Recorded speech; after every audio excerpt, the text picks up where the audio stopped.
Politik etis. Artian politik etis. Politik etis atau politik balas budi adalah pemikiran progresif bahwa pemerintah Belanda mempunyai kewajiban moral menyejahterakan penduduk Hindia Belanda, sebab telah memberikan kemakmuran bagi masyarakat dan kerajaan Belanda. Latar belakang politik etis. Pemikiran baru tentang politik etis berasal dari kaum sosialis, liberalis, yang perhatian terhadap kondisi sosial ekonomi kaum pribumi. Pada 1863, sistem tanam paksa dihapus dan Belanda menerapkan sistem ekonomi liberal, sehingga modal-modal swasta masuk Nusantara. Tapi sistem ekonomi ini tidak mengubah nasib rakyat, sebab mengejar keuntungan tanpa memperhatikan kesejahteraan masyarakat pribumi.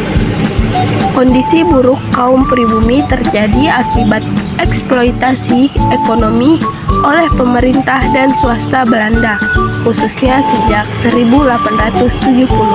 Kebijakan-kebijakan pemerintah kolonial pada masa itu umumnya tidak memberikan perlindungan maksimal terhadap penduduk setempat, sehingga menimbulkan kritik dari kaum sosialis di Belanda, tetapi menimbulkan dampak buruk terhadap masyarakat pribumi, yaitu tekanan terhadap rakyat semakin kuat, pembelaan hak rakyat terhadap kapitalisme modern semakin lemah, dan kemerosotan kesejahteraan hidup. Tokoh-tokoh politik etis. 1. Mr. W.K. Baron van Denem. 2. Hendrik Hubertus van Col. 3. Peter Broskop. 4. Konrad de Order van Deventer. 5. Walter Baron van Houffeld. 6. Fransen van de Voet. 7. Perdana Menteri Thorbecke. 8. Douwe Dekker atau disebut dengan Multatuli. Tujuan politik etis. Pada 17 September 1901, Ratu Wilhelmina yang baru naik tahta menegaskan dalam pidato pembukaan parlemen Belanda bahwa pemerintah Belanda mempunyai kewajiban moral dan hutang budi terhadap bangsa pribumi di Hindia Belanda. Kebijakan baru yang dikeluarkan Ratu Wilhelmina bagi masyarakat Hindia Belanda tersebut bertujuan untuk meningkatkan kesejahteraan rakyat. Pada awal perumusan kebijakan politik etis, terjadi pro dan kontra di kalangan intelektual, politisi, dan rohaniawan kalangan gereja di Belanda. Sebagian anggota parlemen Belanda menentang, tetapi ada juga yang mendukung program ini, sebab nilai mengandung tujuan manusiawi bahkan sebagai kewajiban moral terhadap rakyat. Kriteria perjuangan bangsa Indonesia setelah tahun 1908. Setelah abad ke-20 atau yang dikenal sebagai masa pergerakan nasional, bangsa Indonesia tidak lagi berjuang menggunakan senjata tradisional dan bersifat kedaerahan, tapi berjuang menggunakan organisasi yang bersifat modern. Karena perlawanan yang dilakukan dulu selalu gagal dan dapat diberantas penjajah. Ciri perjuangan yang dilakukan setelah abad 20 yakni organisasi yang dibentuk bersifat modern, lebih terarah atau berorganisasi, bersifat nasional tidak kedaerahan, dipelopori oleh kaum terpelajar.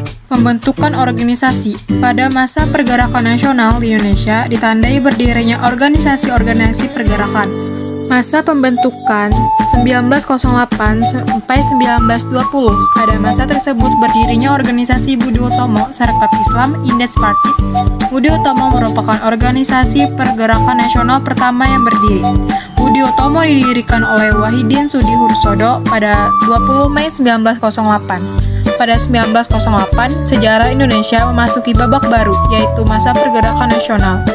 Masa radikal atau non-koperasi 1920 sampai 1930.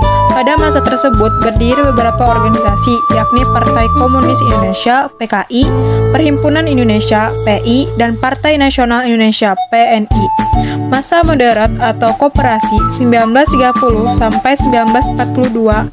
Ada beberapa organisasi yang berdiri pada masa tersebut, seperti Partai Indonesia Raya, Parindra, Gerakan Rakyat Indonesia (Garindo), dan Gerakan Politik Indonesia menanggapi. Budo Utomo merupakan organisasi pergerakan nasional pertama yang berdiri oleh Wahidin Sudihusodo pada 20 Mei 1908. Berawal dari perjuangan organisasi yang bersifat kedaerahan hingga akhirnya terwujud perjuangan melalui organisasi yang bersifat nasional yang diikat dengan suatu janji dan tekad bulat yang kuat, yaitu Sumpah Pemuda pada 28 Oktober 1928. Faktor pendorong lahirnya pergerakan nasional. Ada dua faktor yang menjadi pendorong terbentuknya pergerakan nasional. Faktor tersebut datang dari dalam negeri dan luar negeri. Faktor dalam negeri. Faktor dalam negeri yang menjadi pendorong terbentuknya pergerakan nasional berasal dari hati dan sanubari rakyat Indonesia. Keinginan dan usaha membebaskan diri dari belenggu kolonialisme para penjajah menjadi faktor para pemuda mulai mendirikan organisasi pergerakan nasional. Contoh faktor dalam negeri diantaranya adalah 1. Tekanan dan penderitaan yang terus-menerus akibat penjajahan. 2. Rasa kesadaran nasional dan harga diri bangsa. 3. Rasa senasib sepenanggungan yang dirasakan bersama sehingga timbul semangat bersatu membentuk negara. Faktor luar negeri. Faktor dari luar negeri sebenarnya tidak memiliki pengaruh yang kuat dibandingkan faktor dari dalam negeri. Meskipun demikian, faktor tersebut tetap mendorong rakyat untuk mendirikan organisasi pergerakan nasional. Beberapa faktor tersebut contohnya diantaranya 1. Kebijakan politik etis yang membuat anak-anak bumi putra mengenyam pendidikan. 2. Munculnya paham liberalisme dan hak asasi manusia pasca kemerdekaan Amerika dan revolusi Perancis. 3. Kemenangan Jepang atas Rusia di tahun 1905 yang membangkitkan rasa percaya diri bangsa Asia Afrika untuk lepas dari penjajahan bangsa barat, dan masih banyak lagi. Lahirnya era pergerakan nasional menjadi bahan bakal untuk membakar semangat juang putra dan putri bangsa untuk meraih kemerdekaan Indonesia. It's been 12 days, I think